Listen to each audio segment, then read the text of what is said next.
Good evening, voters of the Veiled, and welcome to episode 24 of Hitchcock's Tales That Terrify, Shadows from the Master, on SL tonight.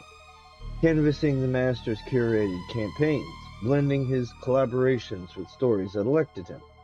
From Hound Hunts, we ballot The Candidate by Henry Slesar, a 1961 political chiller from the anthology. An ambitious everyman runs for local office, surging in polls through mysterious help, dark forces or pacts granting victory. As success mounts, the supernatural price emerges in ironic twists of power's corruption. Slesar's election dread and fatal bargain echo Hitchcock's moral traps. Slesar wrote over 40 episodes of Alfred Hitchcock Presents TV show, mastering twists Hitchcock loved. This partnership amid Hitchcock's wit mirrored story's deceptive winds. Cast your vote. Narration campaigns.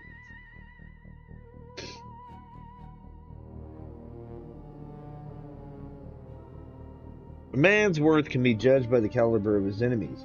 Burton Grunzer encountered the phrase in a pocket-sized biography he had purchased at a newsstand, put the book in his lap, and stared reflectively from the murky window of the commuter train. Darkness silvered the glass and gave him nothing to look at but his own image.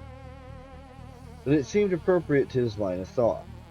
How many people were enemies of that face, of the eyes narrowed by the myopic squint denied by vanity that correction of spectacles, of the nose he secretly called patrician, of the mouth that was soft in relaxation and hard when animated by speech or smiles or frowns? How many enemies? Grunzer mused.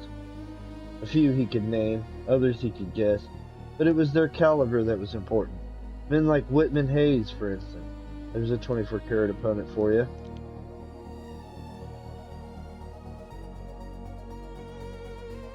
Grunzer smiled, darting a sidelong glance at the seat sharer beside him, not wanting to be caught indulging in a secret thought.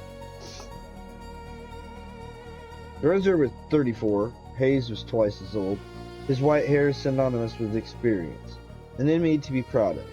Hayes knew the food business all right, knew it from every angle. He'd been a wagon jobber for 6 years, a broker for 10, a food company executive for 20 before the old man had brought him into the organization to sit on his right hand. Pinning Hayes to the mat wasn't easy, and that made Grunzer's small but increasing triumph all the sweeter. He congratulated himself. He had twisted Hayes' advantages into drawbacks, had made his long years seem tantamount to senility and outlived usefulness. In meetings he had concentrated his questions on the new supermarket and suburbia phenomena to demonstrate to the old man that times had changed, that the past was dead, that new merchandising tactics were needed, and that only a younger man could supply them.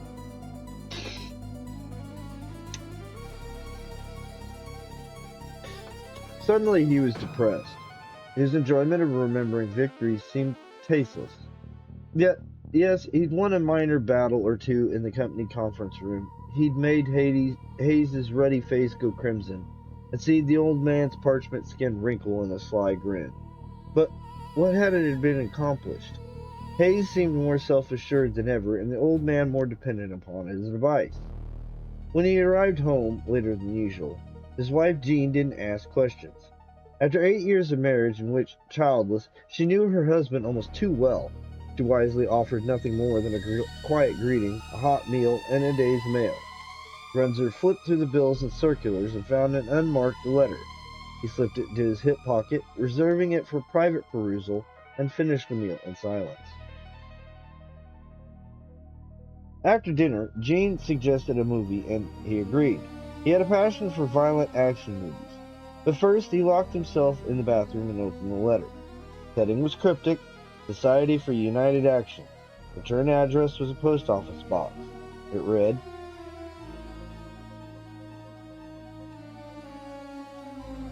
Dear Mr. Grunzer, your name has been suggested to us by a mutual acquaintance. Our organization has an unusual mission which cannot be described in this letter, but which you may find of exceeding interest. We would be gratified by a private discussion at your earliest convenience.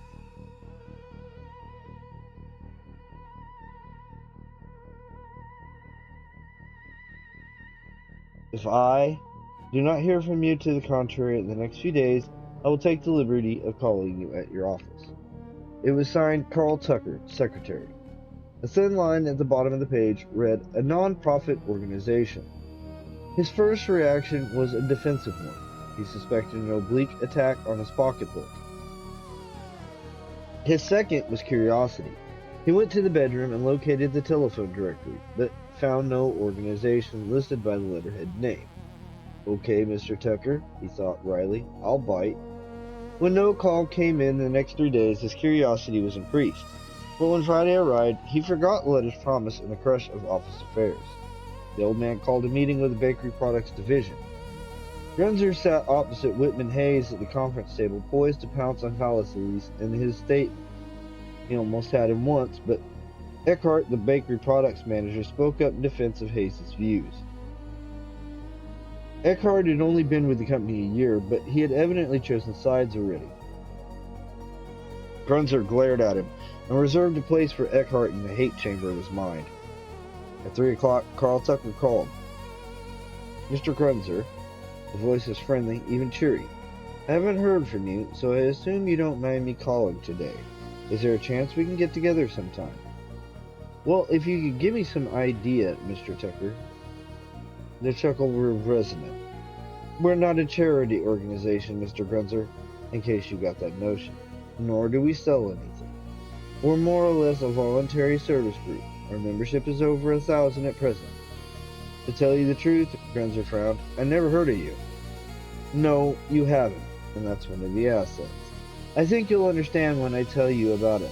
It can be over at your office in 15 minutes unless you want to make it another day. Grunzer glanced at his calendar.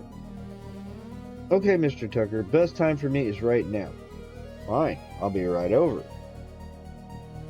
Tucker was prompt. When he walked into the office, Grunzer's eyes were dismayed at the officious briefcase in the man's right hand. But he felt better when Tucker, a florid man in his early 60s with small, pleasant features, began talking. Nice of you to take the time, Mr. Grunzer, and believe me, I'm not here to sell you insurance or razor blades. Couldn't if I tried. I'm a semi-retired broker. However, the subject I want to discuss is rather intimate, so I'll have to ask you to bear with me on a certain point. May I close the door? Sure, Grunzer said, mystified. Tucker closed it, hitched his chair closer, and said, the point is this. What I have to say must remain in the strictest confidence. If you betray that confidence, if you publicize our society in any way, the consequences could be most unpleasant. Is that agreeable? Grunzer, frowning, nodded. Fine. The visitor snapped open the briefcase and produced a stapled manuscript. Now, the Society has prepared this little spiel about our basic philosophy, but I'm not going to bore you with it. I'm going to go straight to the heart of our argument. I may not agree with our first principle at all, and I'd like to know that now. How do you mean, first principle? Well, Tucker flushed slightly. Put in the crudest form, Mr. Grunzer. The Society for United Action believes that some people are just not fit to live. He looked up quickly as if anxious to gauge the immediate reaction. There, I've said it, he laughed, somewhat in relief. Some of our members don't believe in my direct approach. They feel the argument has to be broached more discreetly. But, frankly, I've gotten excellent results in this rather crude manner. How do you feel about what I said, Mr. Grunzer? I don't know. I guess I never gave it thought much about it. Were you in the war, Mr. Grunzer? Yes, Navy. Grunzer rubbed his jaw. I suppose I didn't think the Japs were fit to live back then. I guess maybe there are other cases. I mean, you take capital punishment. I believe in that. Murderers, rape artists, perverts. Hell, I certainly don't think they're fit to live. Ah, Tucker said. So you really accept our first principle? It's a question of category, isn't it? I guess you could say that. Good. So now I'll try another blunt question. Have you, personally, ever wished someone dead? Oh, I don't mean those casual, fleeting wishes everyone has. I mean a real, deep down, uncomplicated wish for the death of someone you thought was unfit to live. Have you? Well, sure, I guess I have. There are times, in your opinion, when the removal of someone from this earth would be beneficial. Grunzer smiled. Hey, what is this? You from Murder Inc. or something? Tucker grinned back. Hardly, Mr. Grunzer, hardly. There's absolutely no criminal aspect to our aims or our methods. I'll admit we're a secret society, but we're no Black Hand. You'd be amazed at the quality of our membership. It even includes members of the legal profession. But suppose I tell you how the society came into being. It began with two men. I can't reveal their names just now. The year was 1949, and one of these men was a lawyer attached to the district attorney's office, the other man a state psychiatrist. Both of them were involved in a rather sensational trial concerning a man accused of hideous crime against two small boys. In their opinion, the man was unquestionably guilty, but an unusually persuasive defense counsel and a highly suggestible jury gave him his freedom. When the shocking verdict was announced, these two, who were personal friends as well as colleagues, were thunderstruck and furious. They felt that great wrong had been committed and they were helpless to right it.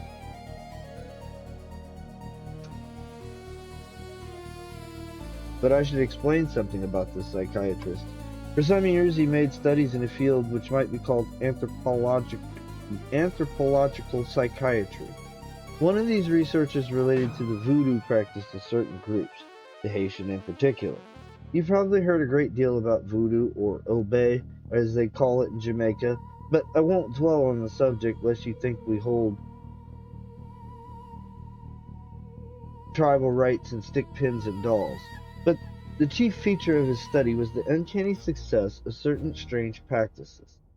Naturally, as a scientist, he rejected the supernatural explanation and sought the rational one. And of course, there was only one answer. When the Verdun priest decreed the punishment or death of a malefactor, it was the malefactor's own convictions concerning the efficacy of the death wish, his own faith in the voodoo power that eventually made the wish come true. Sometimes the process was organic. His body reacted psychosomatically to the voodoo curse and he would sicken and die. Sometimes he would die by accident, an accident prompted by the secret belief that once cursed, he must die. Eerie, isn't it? No doubt, Renzer said, dry-lipped. Anyway, our friend the psychiatrist began wondering aloud if any of us had advanced so far along the civilized path that we couldn't be subject to the same sort of suggested punishment. He proposed that the experiment on this choice subject, just to see. How they did it was so simple. They went to see this man and they announced their intentions. They told him they were going to wish him dead. They explained how and why the wish would become reality, and while he laughed at their proposal, they could see the look of superstitious fear across his face. They promised him that regularly, every day, they would be wishing for his death until he could no longer stop the mystic juggernaut that would make the wish come true. Renzer shivered suddenly and clenched his fist. That's pretty silly, he said softly. The man died of a heart attack 2 months later. Of course, I knew you'd say that, but there's such a thing as coincidence. Naturally. And our friends, while intrigued, weren't satisfied, so they tried it again. Again? Yes, again. I won't recount who the victim was, but I will tell you that this time they enlisted the aid of our 4 associates. This little band of pioneers was the nucleus of the society I represent today. Grunzer shook his head. And you mean to tell me there's 1,000 now? Yes, 1,000 and more all over the country. A society whose one function is to wish people dead. At first, membership was purely voluntary, but now we have a system. Each new member of the Society for United Action joins on the basis of submitting one potential victim. Naturally, the society investigates to determine whether the victim is deserving of his fate. If the case is a good one, then the entire membership then sets about to wish him dead. Once the task has been accomplished, naturally the new member must take part in all future concerted action That and a small yearly fee is the price of membership. Charles Tucker grinned. And in case you think I'm not serious, Mr. Grunter, he dipped into the briefcase again, this time producing a blue-bound volume of telephone directory thickness. Here are the facts. To date, 229 victims were named by a selection committee. Of those, 104 are no longer alive. Coincidence, Mr. Grunzer? As for the remaining 125, perhaps that indicates that our method is not infallible. We're the first to admit that. But new techniques are being developed all the time. I assure you, Mr. Grunzer, we will get them all. He flipped through the blue-bound book. Our members are listed in this book, Mr. Grunzer. I'm going to give you the option to call 1, 10, or 100 of them. Call them and see if I'm not telling the truth. He flipped the manuscript towards Grunzer's desk. It landed on the blotter with a thud. Grunzer picked it up. Well, Tucker said, want to call them? No, he licked his lips. I'm willing to take your word for it, Mr. Tucker. It's incredible. But I can see how it works. Just knowing that 1,000 people are wishing you dead is enough to shake hell out of you. His eyes narrowed. But there's one question. You talked about a small fee. It's $50, Mr. Grunzer. 50, huh? 50 times 1,000, that's pretty good money, isn't it? I assure you the organization is not motivated by profit. Not the kind you mean. The dues merely cover expenses, committee work, research, and the like. Surely you can understand that. I guess so, he grunted. Then you find it interesting. Grunzer swiveled his chair about to face the window. God, he thought. God, if it really worked? But how could it? If wishes became deeds, he would have to slaughter dozens in his lifetime. Yet that was different. His wishes were always secret things, hidden where no man could know them. But this method was different, more practical, more terrifying. Yes, he could see how it might work. He could visualize 1,000 minds burning with the single wish of death. See the victim sneering in disbelief at first, and then slowly, gradually, surely succumbing to the tightening, constricting chain of fear that it might work. That so many deadly thoughts could indeed emit a mystical, malevolent ray that destroyed life. Suddenly, ghost-like, he saw the ruddy face of Whitman Hayes before him. He wheeled about and said, "But the victim has to know all of this, of course. He has to know the society exists and has succeeded and is wishing for his death. That's essential, isn't it?" "Absolutely essential," Tucker said, replacing the manuscripts in his briefcase. "You've touched on the vital point, Mr. Grunzer. The victim must be informed, and that precisely is what I have done." He looked at his watch. "Your death wish began at noon today. The society had begun to work. Very sorry." At the doorway, he turned and lifted both hat and briefcase in one departing salute. "Goodbye, Mr. Grunzer," he said.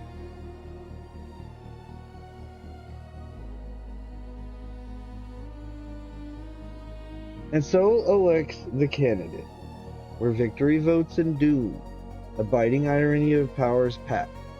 As the ballot backfires, it reflects Hitchcock's craft of deceptive triumph. Slesar's TV scripts fueled the show, with Hitchcock's intros adding irony. This collaboration preserved anthology twists on screen. The final novel awaits. Did this campaign corrupt you? Comment. Finale. Out of the Deeps by John Wyndham. Vote wisely. Good night.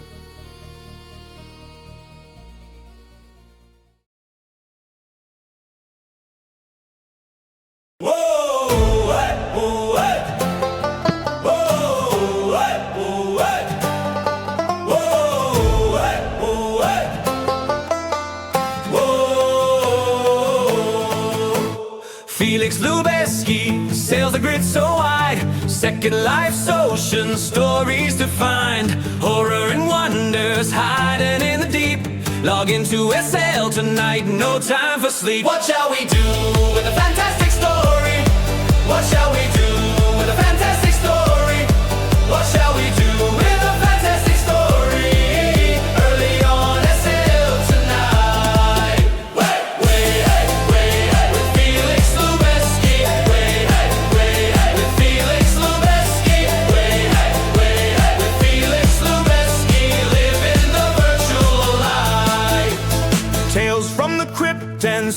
secrets untold. Guest hosts arriving, brave and bold. Machining my magic, chills down your spine. Join the chat crew, make the tale shine.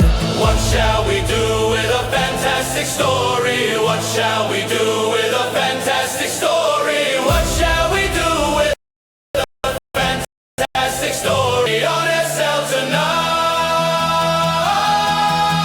Apocalypse rising, agents in disguise. Flop sweat dripping for your eyes. Felix reads them live on the stage so grand. Second life stories, best in the land. Heave ho, avatars unite. Tune in weekly for the fright. Subscribe now, don't miss the show. Sail tonight, let the stories flow. What shall we do with a fantastic story?